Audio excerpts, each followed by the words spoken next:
Welcome to another exciting episode of the Bulletproof Entrepreneur Podcast. I'm your host, Chi Odogu. So in this segment of the Summer Personal Development Series, I'm talking to Jason Treu. Jason is the author of the book Social Wealth. He is known as the CEO's secret weapon. And on this episode, we talk about how to build your social capital so that you can have a very positive experience in your professional life. Jason is a master at this. He's called in by many CEOs to help them figure out what is wrong with their organizations, especially when it comes to interpersonal relationships and development. And he fixes those problems so that CEOs can actually get the best results from themselves and from their teams. So I'm pleased to have him here on the show today to teach us this crucial skill set that we all need to become better executives and better performers. And of course, if you're listening to this on the beach somewhere, or if you're listening while you're on vacation or wherever, just send me an email and let me know what you thought of the episode. I'd really love to hear from you. I've heard from a lot of other listeners about how they're enjoying the personal development series, and I'll be bringing more episodes like this so that while you're on vacation chilling and sipping your Mai Tais, you can also get some knowledge that you can, use to differentiate yourself when you get back to the workplace and stand out like a boss. So that's what I'm here to do for you today. Just bring in awesome guests that'll teach you what you need to know in less than 1 hour. And then you take the knowledge, you take the wisdom, you take the skill set, that experience, and go rock it at your place of work like a boss. So without further ado, I'm going to lean back and transition the interview to speak with Jason Treu. Hey guys, welcome to another exciting episode of the Bulletproof Entrepreneur Podcast. My guest today is Jason Treu. Jason is an executive coach who works with corporate executives, rising stars, and entrepreneurs to help them maximize their leadership potential. He's a best-selling author of the book titled Social Wealth, a how-to guide on building extraordinary business relationships. He was the featured speaker at TEDxWilmington in 2017, where he debuted his breakthrough team-building game, Cards Against Mundanity. Finally, he's also the host of the Executive Breakthrough podcast, where he brings game-changing CEOs, entrepreneurs, and experts to share their breakthroughs and breakdowns for business success. He's known as the CEO's secret weapon. So I'm pleased to have him on the show today to tell us a little bit about himself, his business, his experience, and of course, all the projects and exciting things he's up to. So Jason, welcome to the show. Hey, well, thanks for having me on the show and speaking to your fantastic tribe. Great. So, Jason, tell us a little bit about yourself and your background. How did you get to become the CEO's secret weapon? Well, like every entrepreneur, it's a very windy road with a lot of ups and downs. I went to graduate school and I was going to law school and getting my master's in communications. And I thought that I was going to be a lawyer. And during my second year, I was interviewing for summer internships in New York City. And I was told, because I spoke to a lot of third year law students about how to maximize these interviews, how to do the best job possible, backgrounds and some of the people that I was interviewing with. And everyone told me at the end to throw out some really easy question for the interviewer that, they could talk positively about their experiences in a law firm. So at that time, I asked a very naive question. I didn't realize how naive. And I asked them, so, are you happy? Right. And I thought that would be an easy question for them to answer back. But what I found after, 30 some interviews, it was the longest question for me to ask them and them to answer it. There was always a long pause in between. And I knew at that time, and their eyes would dart around. I mean, it really stood out after a while when I kept asking the question. And the same things happened from a senior partner level down to an associate. So, at the end of my interview stretch, I realized that these people weren't happy, right? They didn't really enjoy what they were doing. Mm-hmm. They were just doing it. And I thought to myself, I don't want to have a career and a life where I'm just going through the motions because I think that's what I should be doing in my own life. So, after a lot of soul searching and doing a lot more research and asking questions, I decided to go out to Silicon Valley and got out there during the gold rush. And, I got to work with a lot of great people like Steve Jobs at Pixar and Apple. I got to work at Yahoo when they bought Mark Cuban. I got to work in a lot of really, big startups. I got venture capitalists, angel investors, well-known people.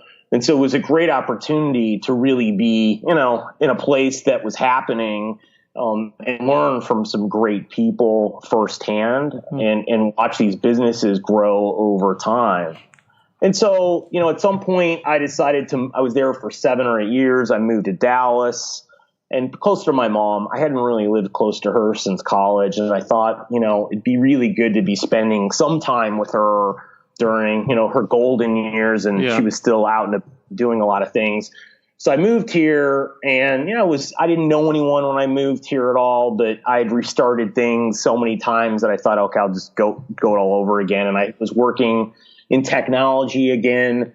And I started to just build a really good social life, and people started to come to me and ask me to help them, meet people and do different things. And I started to put it together. I thought, well, maybe I have a business here. And I pitched someone who had an existing lifestyle coaching business on the concept of building a great social life. And I thought, well, I'll take this super small nugget. I'll see if I can sell it to someone else. There's no cost for me because I'll just partner with them on everything. And if it works, it works. If it doesn't, it doesn't. And I go back to doing what I'm doing. Well, it worked pretty well. And I was thinking as I was doing this in the early stages, I wanted to do more business related things than just social life. And I realized that, there was a much bigger opportunity out there to go in the business world with this. So, like a lot of partnerships, I had a falling out with my business partner while I was working on my book, Social Wealth. And, I decided that I'm just going to, my job, it was just time to leave. And I just took the plunge and just started to work with people. And it's where I am today. So from building relationships for personal growth, you transition into building relationships for business purposes. Now, how exactly, because I want to start from the very beginning before we dive into the book on a deeper level. So how exactly did you figure out that corporate executives needed the skills you were teaching in terms of making their workplaces great by developing their social capital? Well, essentially any business is made up of people. Right. Yeah. So, and as a leader, right, you get the most benefit and grow businesses faster by being a people manager and by being a great people manager. And so that means that you have to understand human behavior. You have to understand soft skills like empathy, like things like, persuasion. You've got to be able to coach people, have difficult conversations, manage your emotions. All the things that you look into someone who is a great leader with people. Be vulnerable, right? Move into a lot of discomfort and uncertainty. Well, all of those things were essential skills that people needed, that I had and that I had been doing through building relationships with people really quickly. Because that's one of the things that I learned how to do on a social level quickly was build relationships that would take people 10 interactions with someone. I could do it in 1 or 2. And so I broke the curve on how, in order to do that. And I thought, well, if I can do that in a business setting for people, I can help them be much better leaders and managers inside of their organization. And the only piece that I was missing that I didn't understand at the time that I started to learn was how to create behavioral change inside, right? How to do more self-inquiry, or if you want to look at it like mini therapy for people, because people's blind spots and unconscious thoughts and patterns they had been doing their whole life were the things that really sabotaged their success. And that's the things that I had to learn. So I learned from, a lot of great people, including some therapists, from people that are now on Oprah. And I spent a lot of time and a couple of years investing a lot in myself to learn this. And so now, I tell people that I can basically do what a lot of therapists will do in 4 to 6 weeks through massive behavioral change with people that would take them a year, right? And that makes a huge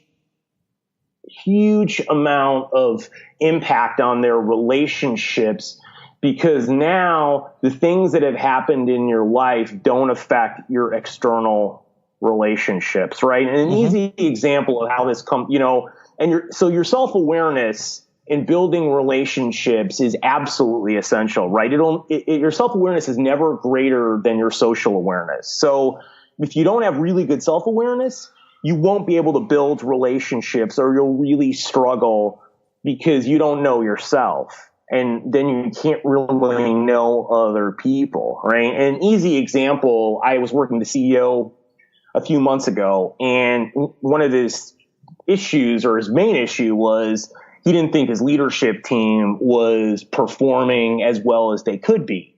And that's pretty common request or challenge. The team is not operating at peak performance, and they know that there's more that they can do. So, I usually go in and talk to the team, the executive team in that instance, right? Really quickly, just get their thoughts on it to try to understand what they're thinking and what's going on, right? And it's basically 5 or 10 minute conversations with them. Well, they all said to me essentially that he didn't listen to them. Like, he was not paying attention, right? Yeah. Well, if you go to someone who is successful and I went to him and said, hey, your team is saying you're not listening. What that person would say to me is, well, Jason, they don't get it, right? They're not fully committed. They don't understand all the problems. They're not fully engaged, right? It's more pushing off blame onto other people and not taking accountability for what's going on. So I learned the essential part of the process that I didn't do early on, that I did later, was go in and try to understand how people had orchestrated their lives, right? So one thing I learned was he's from a family of 6, and the only way he got heard at the dinner table was to talk over people. And then his parents would pay attention to what was going on. And there were a few other instances like that. So the key is that I saw the pattern was that when he talked over other people, he got positive results. So he got that reinforced in his head. And so he just was following a pattern that he was getting a payoff on. Well, the issue now is that pattern no longer served him anymore, and it was sabotaging his success. And so when I sat down and after we went through some exercises and I got this information, I pointed this out to him and I said, essentially, you're killing 10 to 20% of your productivity every year. And in a company that's around, $500 million, you're now losing somewhere between $50 million and $100 million by not listening to your executive team, right? Yeah. And it's not because you're broken. It's not because you're a bad person. It's not because you failed. It's that the pattern that you've been doing your whole life is no longer serving you, and now you have a choice, right? We pointed the pattern. We've made the unconscious conscious in right now, and so now the choice is: do you want to change, or do you want to have this continue, right? And you can see where this is headed if you don't change. And of course, he said to change. And the thing about changing at that level too is it's not hard, because there are little things. There are things such as talking last during his executive team meeting, so everyone could talk before him, right? They'd be things like when he goes in a one-on-one meeting, take a temperature check, which means ask, how's the person feeling, right? How are they doing? And allow that to dictate how the conversation goes, right? There's some small little things that people need to do. And then within a few weeks, everything turned around. Everyone on his team was happier, more engaged, and he was seeing a lot of positive results happening from it, right? So then when he was doing the relationship building things, he got exponential results, right? Rather than before, he would be holding himself back because the things that were going on the inside were preventing him from building these closer relationships with other people. So that's the key thing that I've learned over time and that people need to do is their self-awareness and the things that are happening internally is the first place to start. And that brings us to like dealing with coworkers in the workplace, because when you talk about being self-aware, I think a lot of people in the work environment are so self-aware to the point that they separate their lives. They don't bring in their home life into their work life, and as a result, they don't have that many friends or people they enjoy their company and work. They just go to work, do the job, get paid, and go home. And then when they leave the office, they become themselves again. Now, how can executives listening to this podcast start to deal with that? Because I think that's one of the number one drivers of when I say ill will or reduced productivity in the workplace, when co-workers don't get along, and also when it goes up the line where managers, directors, partners, CEOs, or people in the C-suite start, putting negative pressure because they're trying to meet their own targets, and as a result, like this CEO you mentioned, they don't really consider the fact that the other person is going through something in their life. Yeah, and I think I always tell people now that I'm working with is that in today's world, you now have to manage people's personal lives and social lives as a manager. And that's changed considerably. And the reason that that's come about is the loneliness rates in the United States have gone from about 20% in the 80s to now they're at 40%. They're the highest rate they've ever been in the United States. And loneliness means you feel like you're lonely. And loneliness creates disconnection. You're not fully engaged. And so what happens there is people are finding their social lives at work. They're dating more in the workplace. I mean, everything is happening at higher and higher levels. And so what that causes as you're a manager is that you have to manage what's going on in people's personal lives. For instance, like if someone's going through a divorce, like you need to support and help them because they're not going to be fully engaged, and that's going to hurt their bottom line, right? I mean, I was working with a CTO a couple years ago. In fact, I'm doing with someone else who's like a chief legal counsel in a big company, and they're going through significant marital issues. And the challenge is they're not fully engaged, and it's costing the company a ridiculous amount of money.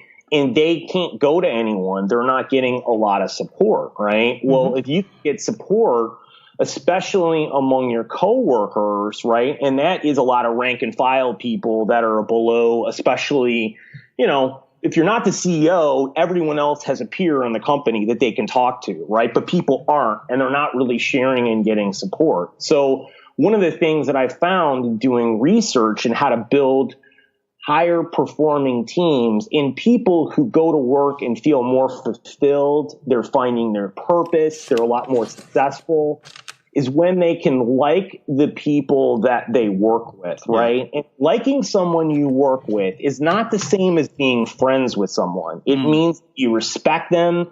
It means that you understand some of their experiences. And that brings you closer together because think about it. Everyone is listening. The people that you work with now and that you like, you treat them differently than the people that you either don't care about, so they're neutral, or people that you dislike. Yes. Right? Because the people you like, what do? You communicate better, you collaborate better. You go the extra mile for them. Right. You're more invested in their success, and also you'll compromise more. Yeah. You'll argue less. I mean, all the things. So if you can create a team where you like people, you're going to perform significantly higher on it. And as I was going around over the last couple of years looking at high performing teams, and I talked to a lot of people that are on Forbes and Fortune top workplaces and friends of mine who've got great teams. The one thing I noticed on every team was people liked each other, and you could see it. Yeah. And then when you look at the research, Google did research a few years ago, and it's called Project Aristotle. And I encourage people to look up this study because it's a great study on how to build a great team. Because Google is looking at how do I build a perfect team? So they hired researchers from the top institutions to look at their top 180 performing teams.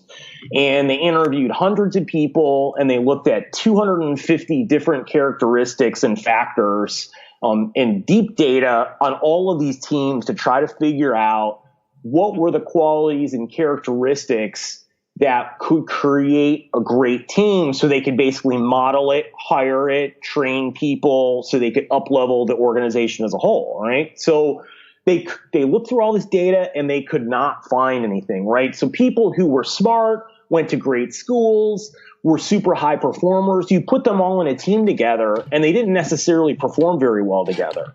So what they found was the only factor across all the teams, and they stumbled over this too, because one of the researchers was looking into a team and the manager said that he had stage 4 cancer and he may die. And they saw the team performance went up significantly. So what they looked at the data then and found was psychological safety is the foundation and the number one factor and only factor across all Google's top 180 performing teams. And psychological safety is a fancy word for being vulnerable, right? It's getting to know people on a deeper personal level, right? Knowing about what they do outside of work and their challenges. It's being able to raise controversial ideas in front of other people and just ask questions without feeling like you're a fool if you don't get something, right? It's that simple, right? Teams that have that do significantly better because people in those places like each other because they just know each other better. And I think when you find out that a lot of the times when you don't like someone, you actually don't know them, right? And when you start to know them, you actually like and respect them because of their shared experiences. And you can create this really fast. And that's the thing that people don't really understand. So the other thing when I was doing research on this, I found was another research study. It was by Professor Arthur Aaron back in 1997. This is pre-social media. He was looking at, how do people build fast friendships? And there's an article in the New York Times talking about this study. And it's a famous study. And he got people together. And one of the studies that he did was having people, grad students who didn't know each other, that were complete strangers, get into groups of 2 and ask each other questions.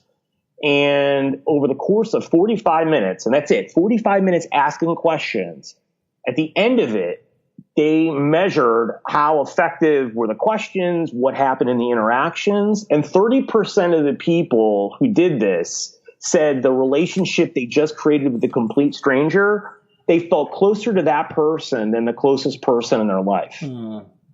Which tells me, and he's replicated the study dozens of times over the last 20 years, and it's still, the numbers stay the same. It doesn't matter if you put together people that are, different genders, different races, different religions, nothing, it all holds constant, is because we just don't know the people around us and not sharing and we're not showing up. And when you do that, you can change the course of teams, raise performance, raise retention, collaboration. They've done studies that if you have a friend at work, a good friend at work or a best friend, you're 7 times more productive and loyal, right? There's all these other studies out there that confirm this. So when you're looking at building a team, whatever size it may be, maybe your company is 3 people, maybe your company is thousands of people. The key is that you've got to get people to start sharing more. And there are other ideas, like I'll have clients start up a meeting and they'll bring in a picture, right, of something that's meaningful for them. And they'll have 30 seconds to say what the picture is, why is it meaningful? And every time I have people do this within, 3 or 4 meetings, people are excited to go to the meetings. It doesn't matter what level they are in the company either. It could be even senior executives down to anyone in the company, because they're sharing things. They know each other more. The managers in all those meetings, again, people are more engaged. Why? Because they get to know people and they're more excited about it, because now they're creating something real with them.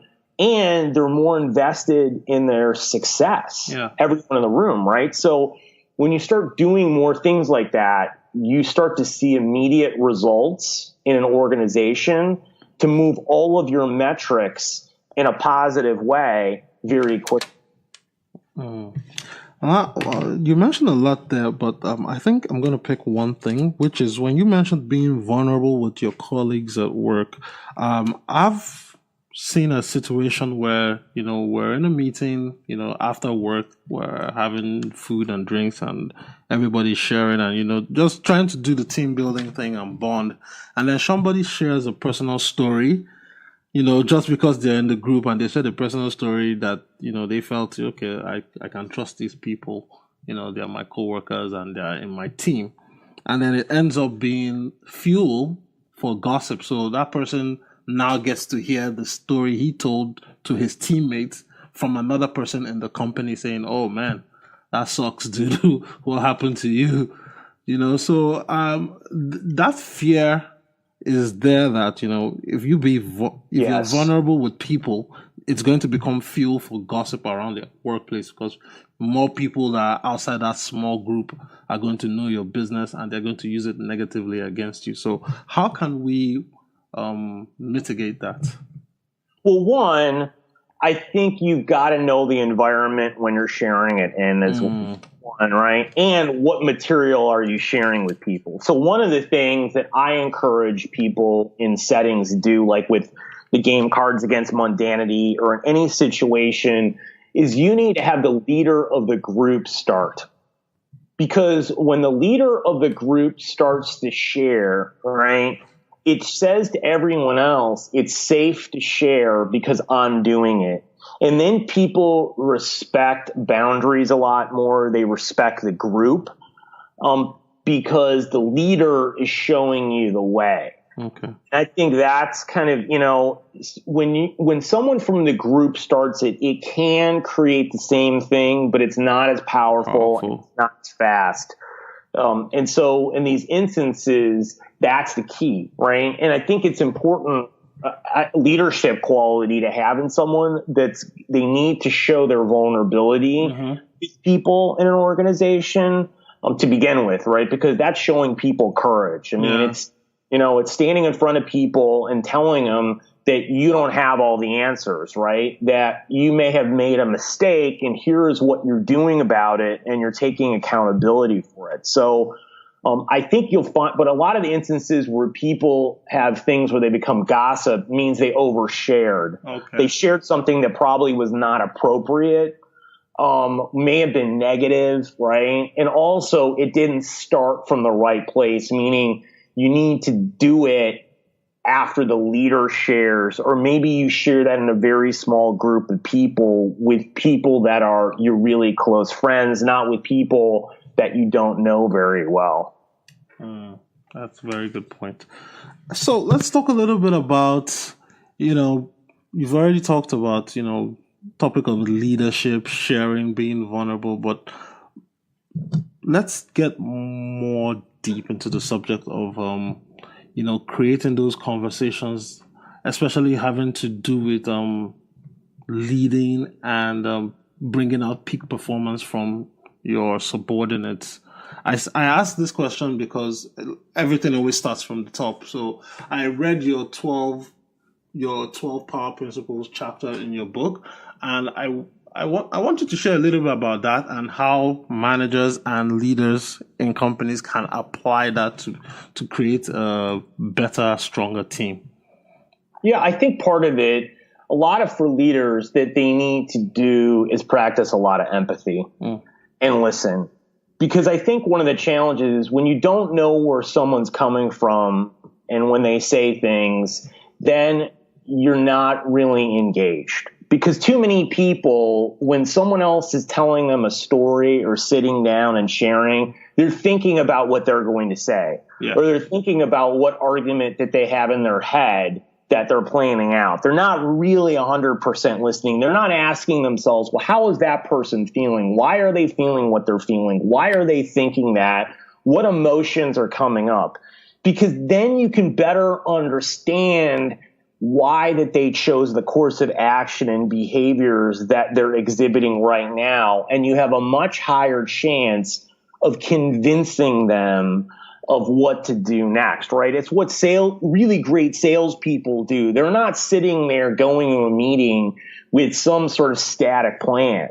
They're listening to the client and they hear where they're coming from, and then they move the conversation to where they're at and try to provide value and help them in whatever way that they can. And I find that that's one of the challenges from leaders, right? Is that you need to start asking the question, why? Why are you feeling like that? What's coming up for you in the moments? Like, how does it make you feel, right? More questions like that to exhibit what's going on and try to understand how they're thinking, right? Saying, so what were you thinking when you did this?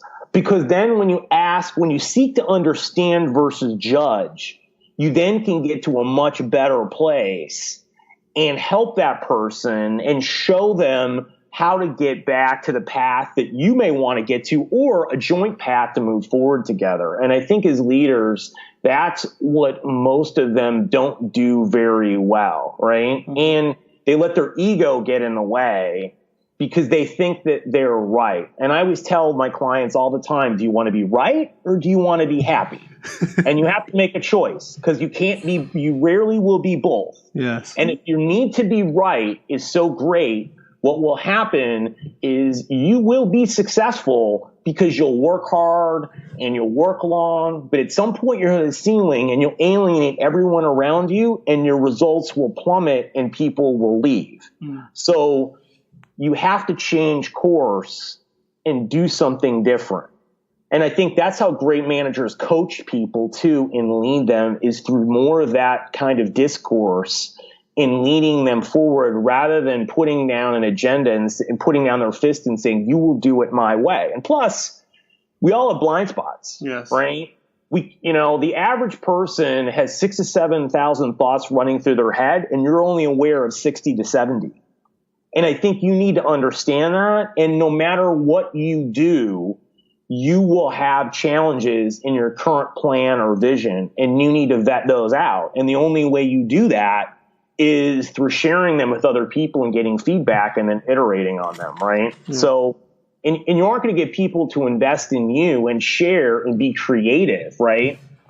Unless they feel safe to do so. And you have to create that through psychological safety. That's why it's the most important attribute in any organization, because when you look at people that are having creativity problems or innovation problems in a company, it isn't because of that. It's because the people don't feel safe to share.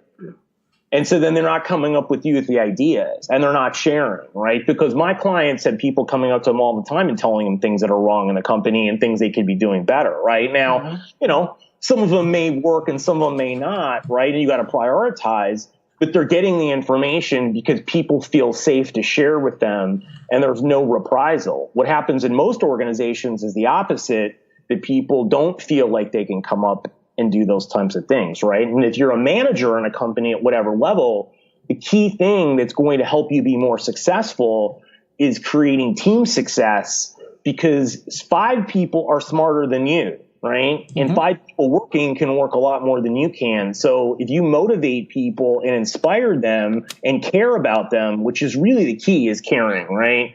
That's when we talked about liking people. Mm-hmm. Caring is the most important part of trust. And when you start doing these activities like this, you show people that you care. And when you care, people will do almost anything for you, right? Because it's like when I've asked a lot of my clients, I'll go to people that work underneath them and I'll ask them, so why do you enjoy working for this person, or what do you like? And almost always what I'll start to find when I go through the conversation and really dig deep is that people are not staying up to 9, 10, 11 o'clock working for their own personal success. The number one reason is they don't want to disappoint the person that they're working for, or the lead company, right? Yeah. Disappointment trumps your own success and make you work longer. And why do you not want to disappoint someone? It's because you care about them, because that they care about you on a personal and professional level. Those are the leaders that get the most out of the people that work for them. And again, it could be that you're working in a company of 3 or 3,000. It doesn't matter. As a leader, you can do that very easily by just talking to people and getting to know people on a personal basis. Yeah, that's so true. But what I've come to find out in such situations is that, in as much as people are working hard for people they like, sometimes it may turn out that the people they like and they're putting all that effort to work and to make them look good may not have enough say in the organizational structure. So maybe they are not good at the political Game of Thrones, or Yes. sometimes they don't have the weight in the executive meeting to say, hey man, this guy has been working so hard, he needs a promotion or he needs a raise or he needs a bonus or something like that. So in cases like that, how can we help a manager who has a team that will go to hell and back for him, but yet does not have that same force in the boardroom? How can we help that person become more forceful and become a presence to reckon with in the boardroom or in the executive meeting? Well, I think one of the things, if you're working in an organization, to help the person that manages you, is that when you try to help other people be successful across the organization, right? One of the things is collaborating with different business groups, with different leaders, right? You could do this, right? That your manager has a boss. Mm-hmm. Well, you could sit down with that person and ask them questions and saying, I'm just really interested as someone in this organization and I want to try to move it forward. Like, what is keeping you up at night? Like, what's on your prioritization? Like, what things are you concerned about? Because then you can start thinking about how to make your boss's boss successful, right? Mm. And then that will empower your boss, the manager, right? And I think as you find key people and ask them questions, you can better understand what are the challenges.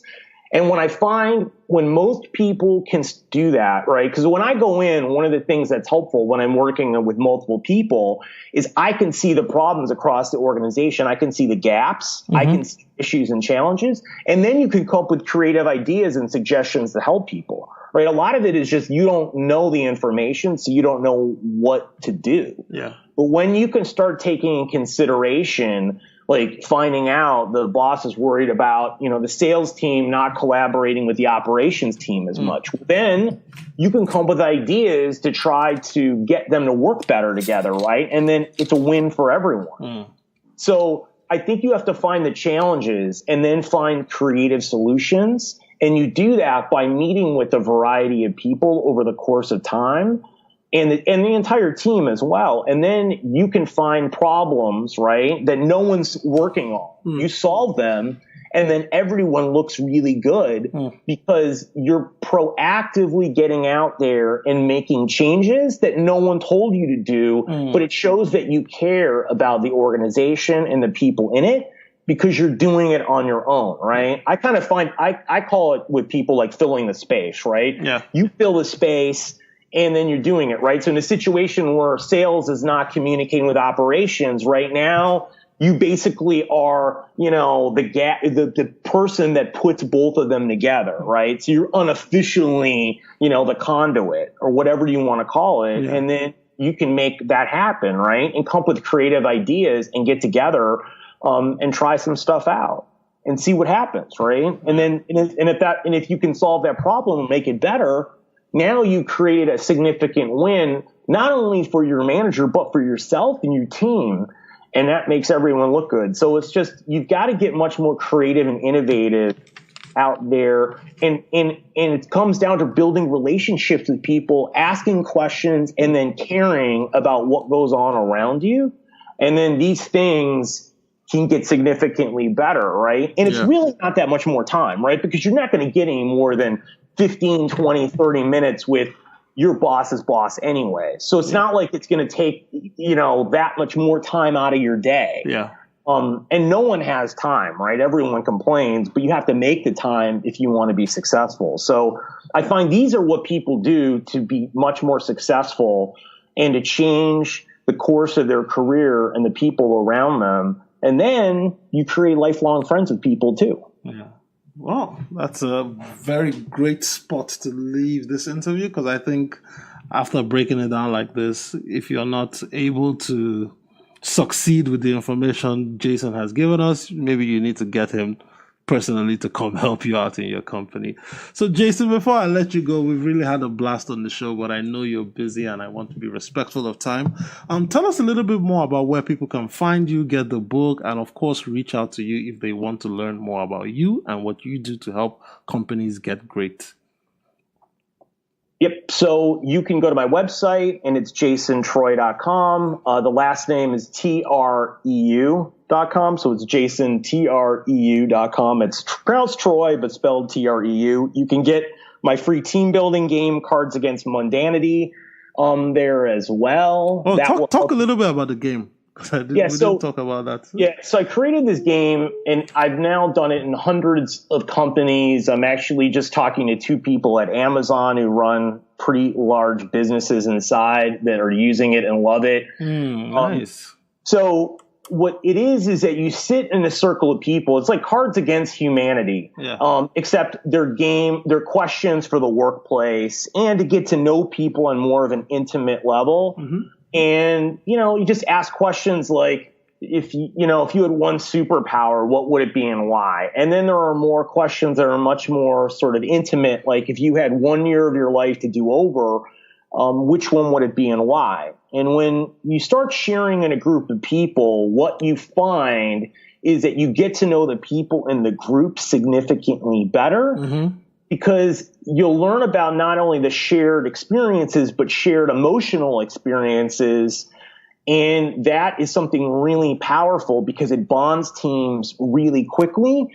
And what you'll find typically, too, is that you'll walk out of a group session, and you can do it with anyone from, 4 to 12 people.